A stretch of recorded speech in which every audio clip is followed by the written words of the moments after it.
ఈ విశ్వమంతటికి విశ్వ ప్రభుత్వానికి వెంకటేశ్వర స్వామి ప్రెసిడెంట్, ఈశ్వరుడు ప్రైమ్ మినిస్టర్, ఫైనాన్స్ మినిస్టర్ కుబేరుడు, బ్రాడ్కాస్టింగ్ నారదుడు, లా మినిస్టర్ యమధర్మరాజు, విదేశీ వ్యవహారాల శాఖ దేవేంద్రుడు, ఆహార శాఖ మంత్రి వానదేవుడు, ఆరోగ్య శాఖ మంత్రి వాయుదేవుడు, ఫ్యామిలీ ప్లానింగ్ బ్రహ్మదేవుడు, ఆ గవర్నమెంట్ లో కూడా ladies reservation education minister Saraswatidevi, world bank Lakshmidevi, defence minister Parvatidevi. Sir ఇప్పుడు వార్తలు మోసేది నారదుడే కాబట్టి టెలికాం, బ్రాడ్కాస్టింగ్, ఇంటర్నెట్, ఈమెయిల్ అన్ని నారదుడు.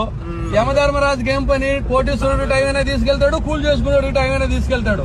తప్పు చేసినోడు ఆయన దగ్గర పనిష్మెంట్ గ్యారంటీ కదా, లా అండ్ ఆర్డర్. దేవత లోకాలకంతా అధిపతి దేవేంద్రుడు. దేవేంద్రుడికి ఏముంది? ఏ లోకం పోయినా రంభ, ఊర్వశి, మేనక డాన్స్ ప్రోగ్రామ్ లో ఆయన జీవితం హ్యాపీగా ఉంటుంది. మన విదేశాంగ మంత్రి కూడా జనాల డబ్బుతో రష్యా, అమెరికా, ఫ్రాన్స్ అని జాలికి తిరిగేస్తున్నారు. ఫుడ్కి ఆధారం వాటర్ కాబట్టి వరుణదేవుడు ఫుడ్ ప్రాసెసింగ్.